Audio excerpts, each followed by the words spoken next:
Hello and welcome to the very final match of this World Magic Cup qualifier here in Indianapolis, Indiana. On the right, Andrew Baeckstrom is going to be on the play. On the left, Matt Hoey with Black-White Midrange versus Mono Blue Devotion. How is this match getting started, Kowal? Well, Andrew Baeckstrom has the best one-drop to open with in the Cloudfin Raptor. He's going to follow it up with a Judge's Familiar, evolving the Raptor up to a 1-power creature and attack for 1. Hoey plays a pair of Scrylands, one Scryland and 1 Goblet Shrine. So in for 2 and then a pass. Notice how quickly both of these players are playing.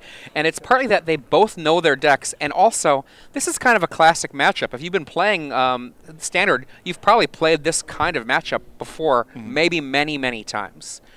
And in the case of Andrew Baeckstrom, I know he has played this matchup a ton of times. Here we have a Master of Waves. It's going to have 1, 2, 3 tokens if nothing happens in response.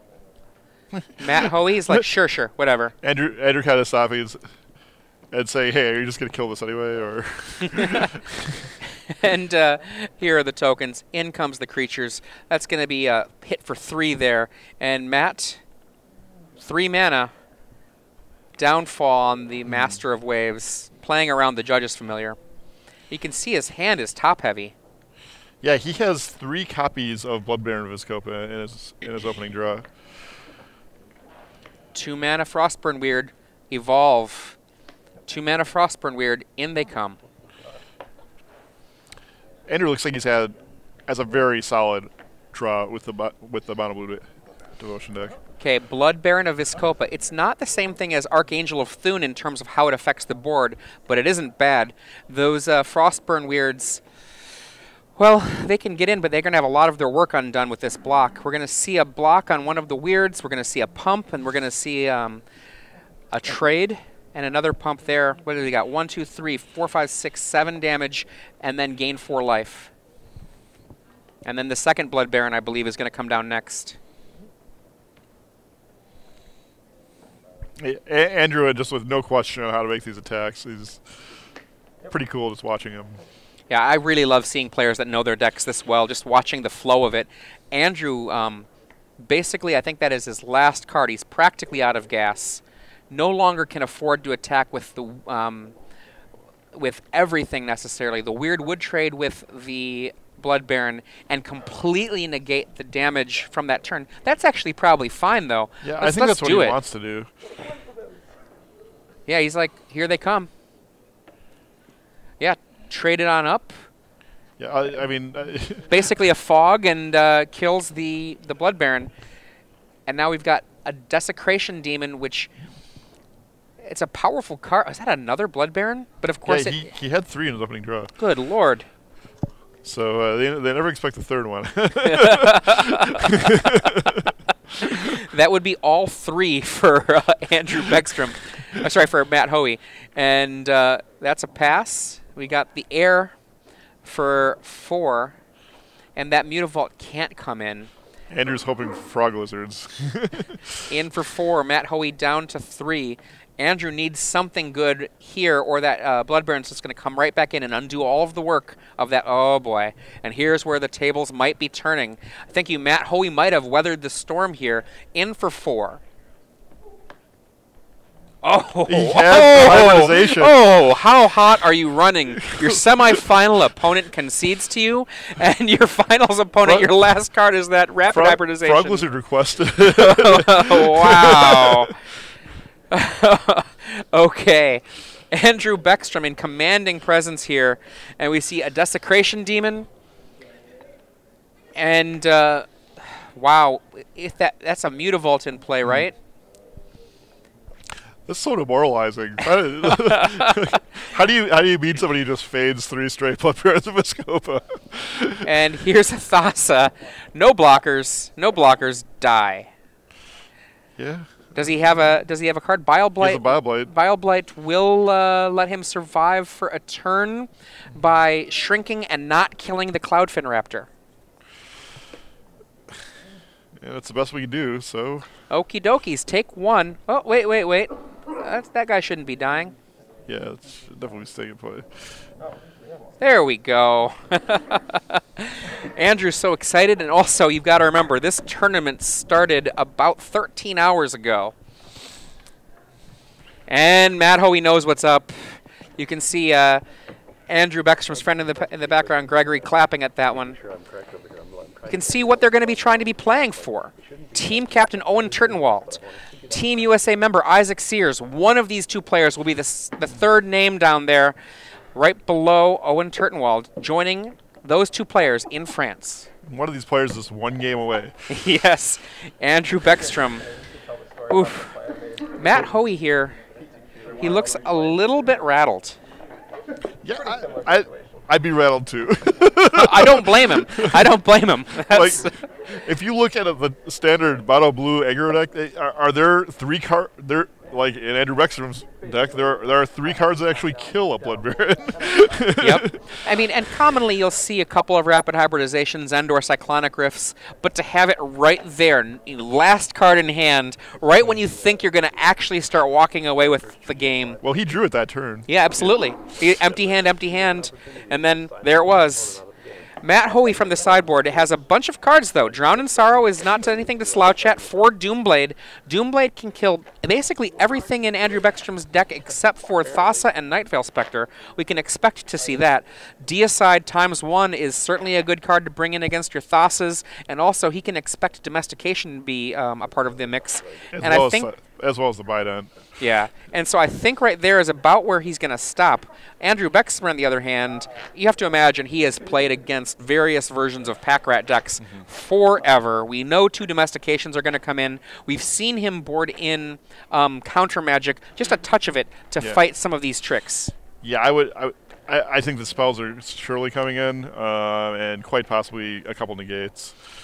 Now, in terms of the cards that are less exciting, Master of Waves is kind of traditionally a card that's less exciting against the controlling decks, primarily because you just can't count on Devotion actually happening. And by a similar factor, one of the things that you end up doing against a blue-white base control deck is take out your Cloudfin Raptors. This, however, is not a blue-white deck. There are no Supreme Verdicts.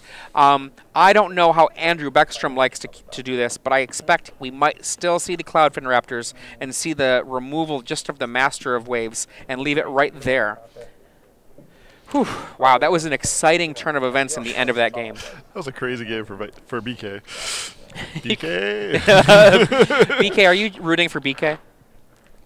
No. Oh, it sounds like you are. And Matt Hoey fans out there, you can see Nerd Rage Gaming is sponsoring him at this event. And there were a whole ton of those players that were here, a lot of people near the top tables. And, you know, when it comes down to it, Matt wants to be representing not just himself, but the people that have been, you know, his friends and supporters. He hasn't really broken through on the scale that that we're talking about here. This is a really big deal to be able to represent the United States at Worlds. Matt, in a hurry to get to this next game.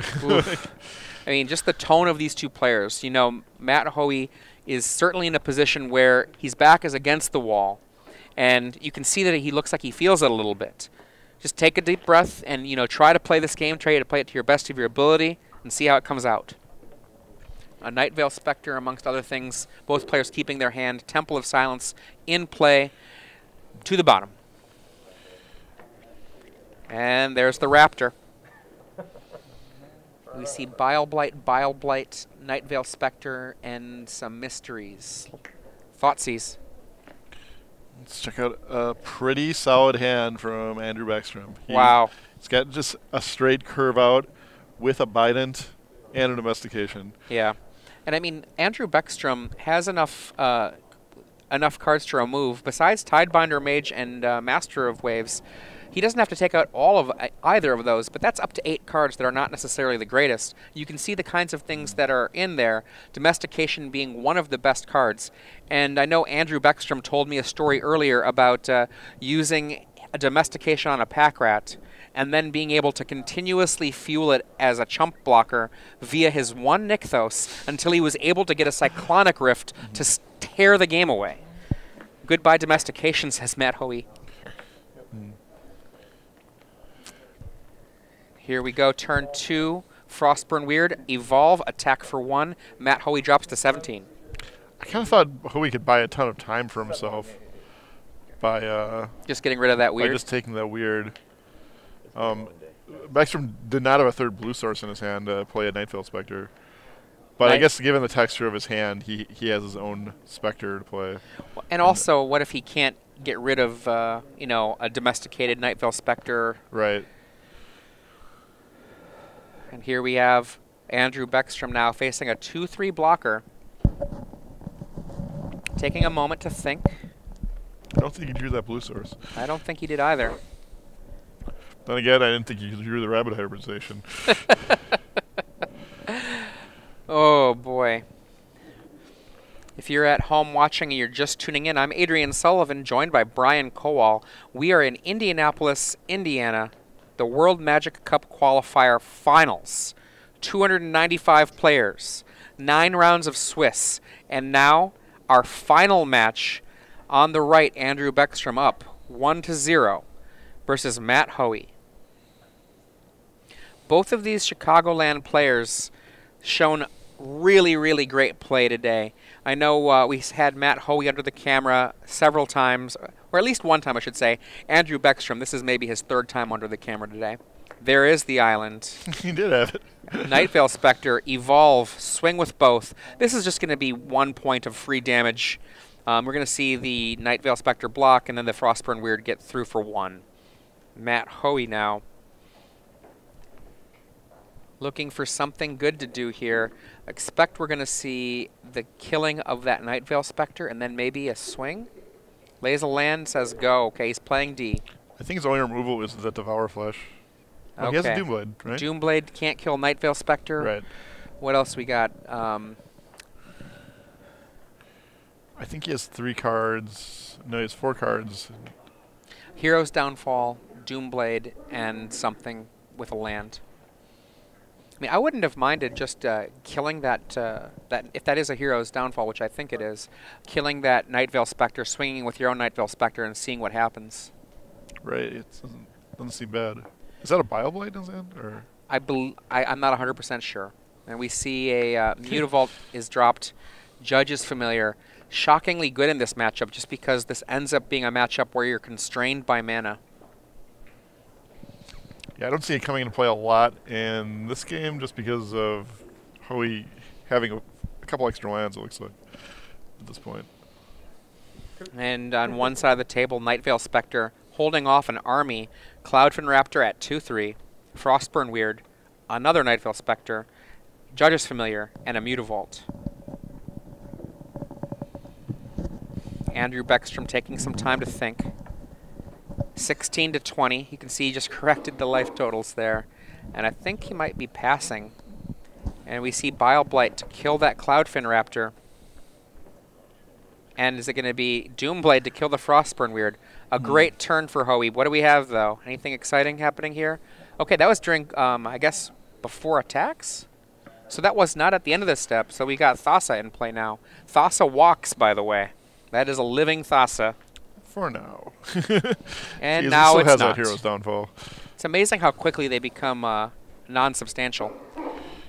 Oh, Master of Waves. At least some number's still in there. And that's going to make, if you can get to a blue source, that's going to make quite a few elementals for Matt Hoey.